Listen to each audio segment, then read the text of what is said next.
Hey guys, welcome back. Orbom here, bringing you the Rapid Strike version of our videos that we've been talking about when it comes to this brand new set. Um, Today we're going to be talking about all the Rapid Strike cards. This is pretty self-explanatory. We did the single strike cards yesterday, and that was really fun. I really enjoyed the conversation we had. We talked about the theory crafting of the single strike deck and how I feel like it could be really good post-rotation. And we're going to be talking about the same thing here because, once again, I feel like these cards are going to be amazing post-rotation. Because as long as Mewtwo GX exists, Tag Team exists, it's not going to be amazing being Psychic Weak, but post rotation we don't have that problem. I think the strongest card we have is Dragapult, and we can deal with Dragapult. And I really like this one a lot more than the single strike one. The single strike one I feel like is inherently more powerful, but I like the trickery that this guy can do, and I like how it's more consistent for like the strategy I want to pull off. It's going to be single energy attachments, healing, and then the big G max rapid flow, like hit multiple guys at once kind of style. I'm really excited about this deck. If you guys know this video, you guys know the drill. Drop a like, subscribe, share, all that good jazz. Remember, we are getting this set in March, so thanks to our lovely sponsors at Guardian Gaming. As always, we'll be giving away 2 booster boxes to 2 lucky winners based on all of the videos that discuss the new set cards that come out in the future. We're doing multiple of these new set conversations, including the reprints and the other VMAXs and Vs that we don't get to, and some maybe even the problem with the Pokemon TCG right now. But that'll be different. I'm not even sure if I'm going to record that video, but I don't want to make this video as long as I made the other one, so we're going to go ahead and get right into it. Let's talk about Urshifu first. 220 HP.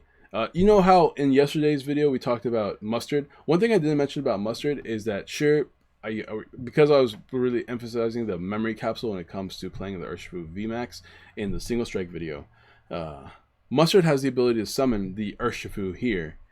Just the VMAX by itself, which is relevant because that means your regular Urshifu V isn't susceptible to being knocked out from like a boss Zacian attack, things like that, which they can just easily knock you out, and then all of a sudden you don't have anything that can evolve into your VMAX. But sometimes it's like risk versus reward. Maybe just get down 2 so you can guarantee evolving 1, things like that. But in this deck, it's actually not that bad because Memory Capsule, as good as it is, it's probably not going to be good in this deck.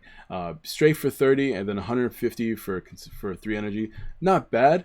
We don't have any of the damage increases like we do in the single strike one, but we do have like energy consistency in this deck, I guess is what you want to call it. But overall, these attacks and these stats are probably just better. Gale Thrust, shout out to my Good Spot fans out there. 30 damage plus 120 more damage if you became active this turn.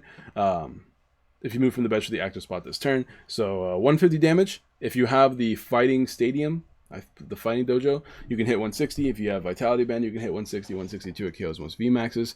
And you're a 1 energy attacker, which means that if you get not KO'd, you can go in with that beautiful, wonderful, attractive Cheryl, hit him up, heal all your Pokemon, attach the energy again, boom, bam, shablam. All of a sudden, you've got a very consistent and a very tanky boy over here, which is really cool. And you have access to Gmax Rapid Flow. Now, the reason why I like Gmax Rapid Flow, we're going to go ahead and jump all the way back down here to the the Rapid Strike energy card, which is a twin energy kind of thing for Rapid Strike Pokemon, providing both water and fighting energy, 2 energies at a time, which is great because that means you can attach 1 energy, probably a basic fighting energy, so you can take advantage of the Fighting Stadium if you choose to play it.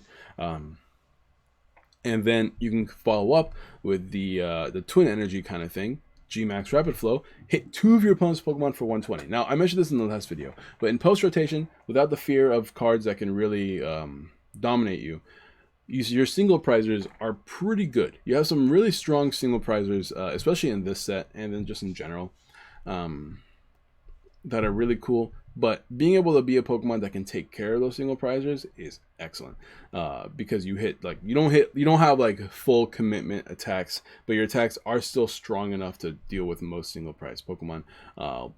And if you need extra damage, you can easily get extra damage. Which again, Fighting Dojo, and then you have access to Zigzagoon if you need to push a little bit further, things like that. And you can do this multiple times a game, which is something that I feel like people don't really talk about. Being able to hit 120 on 2 Pokemon multiple times a game is kind of crazy.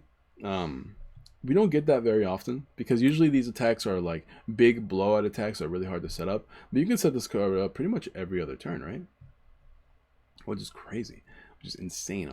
And then of course it's a fighting type. You have access to cards like Bay and all these other random cards that can accelerate energies. Those are usually irrelevant compared to everything else we're going to talk about. But is an option there for you if you're looking for into it. But once again, like I just want to stress, 120 damage is a lot of damage to a Pokemon on the bench, and usually that's like GX attacks and stuff like that. You don't see the style of attack very often. So this is really cool. Almost again, you're a chunk at 330 HP.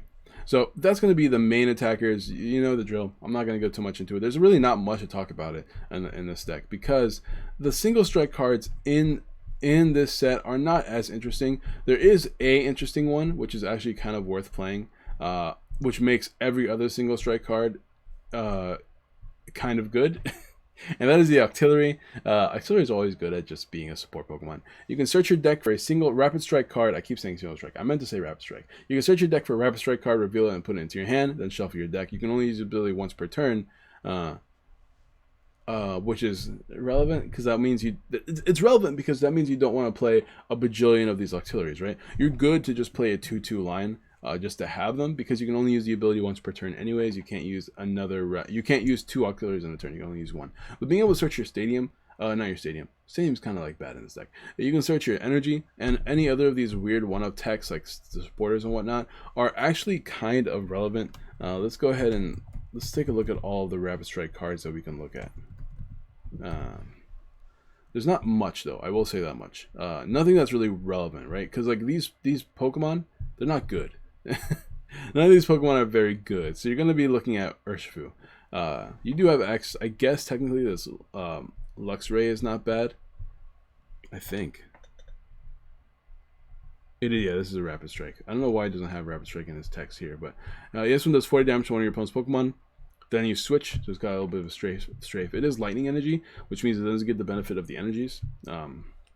In the twin energy kind of thing. Scarby does 100 damage, and if they have any damage counters on them, does 120 more. It does 100 more damage. So you can hit 200 for 2 energies. Still stage 2, but we have access to Mustard, which I guess we can go ahead and talk about Mustard immediately before we look at some of these other Rapid Strike cards. But Mustard, just like in the other deck, first of all, let's take a look at Mustard because this man, wherever he is, where's the guy? Here he is. He's pulling a brand new pose on you. All right, he's posing on you. Don't let old man pose. Don't let an old man pose on you guys. It's embarrassing. Anyways, it lets you grab a Pokemon from the trash, the discard pile, and then draw 5 cards. A little bit worse than the other one, but there's not as many good options in this deck outside of exactly that Luxray, I suppose. But even that Luxray is pretty mediocre, all things considered.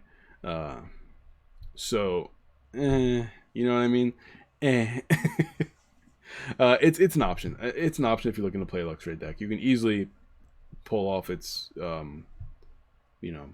requirements, hit 200 damage for 2 energies. We have other than that though, I'm not terribly interested. I don't know if you guys can tell, but I'm not terribly interested. Next is the Phalanx, I suppose, is another option. You can attach with just that single strike energy, but take this Rapid Strike energy. There's 20 more damage for each of your Rapid Strike Pokemon in play, so this thing can hit 120. If you have a full bench of Rapid Strike guys, which is enough to knock out the likes of Pikarom. But what Rapid Strike? I mean, the cool thing about it is that if you're playing a Phalanx deck, which I wouldn't, but if you were, you could play like 4 Octillery, 4 Phalanx, and then you can constantly like recharge your Phalanx and stuff like that. So, and fill up your bench because you have Octillery. So. It's an option. Not a good one, but it's an option nonetheless. But here's some interesting. Here's what I'm more interested in now. You can use your Octillery to search things like Billowing Fang, Billowing Fan, which is you put a special energy to the bottom of your opponent's deck for a little bit of disruption, and you can search this card right here, Rapid Strike Scroll, which does 30 damage to each of your opponent's Pokemon, and getting 3 energies is not hard in this deck. So. That's actually really cool because this way you can attach the 3 energies, not have to discard. If you feel like your 20 damage or 120 damage to 2 of your opponent's Pokemon is not enough, you can immediately put some spread into the deck list, which is really cool. Like, who doesn't love a good spread archetype? And because you're playing already kind of like this weird spreading, like switching deck, you could easily tech in things like Orbeetle and whatnot into this Urshifu deck, just to put even more damage counters on the board. Spread with this card over here, hit them for 150 where you need to. It's just an efficient deck at the end of the day, which is really cool. I do love that about this deck. The spread card, it's not as good, but it's an option. And once again, it's an option because it's searchable thanks to Octillery. So you have the consistency that you need because Octillery is just like a consistency package by itself. You even have supporters you can play. They're pretty crappy supporters, but you do have access to Karina, which I love you, Karina. Like you are the bae. You will always be my bae because you will always be my first competitive Pokemon deck, which was like Lucario EX way back in the day, back whenever Karina existed, and then you search for like a Pokemon and a tool or something. Like, I forget what it was, but it was a really good card.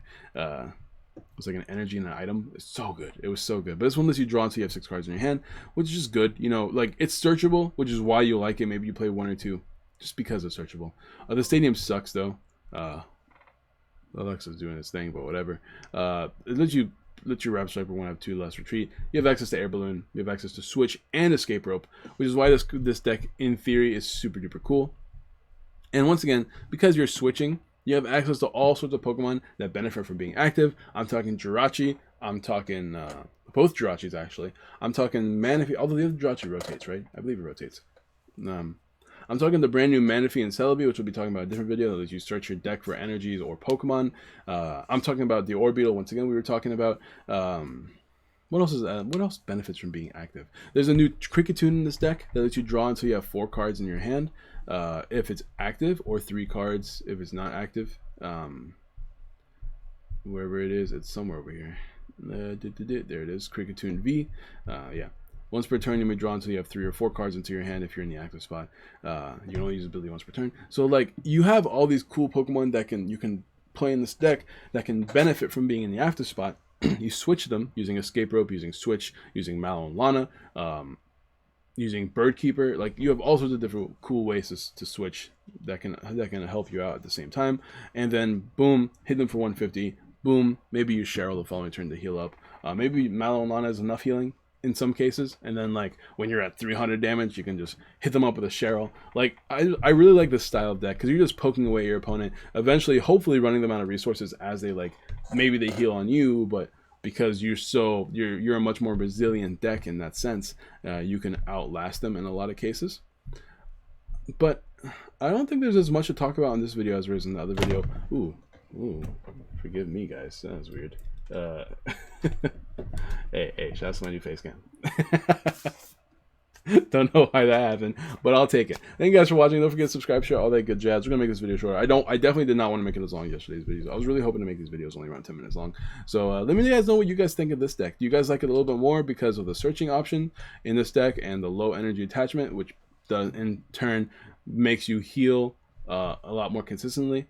And you can play other really cool cards in this deck like Orbeetle or the searching Pokemon and stuff like that. Or do you like the single strike version, which is going to be big chunk and damage? You can play triple energy just to make sure you can do continuous damage. You have energy accelerator in Houndoom. It's a little bit risky, but it's manageable. What do you guys think in the comments down below? I will let you know that I'm excited to test out Rapid Strike way more than single strike.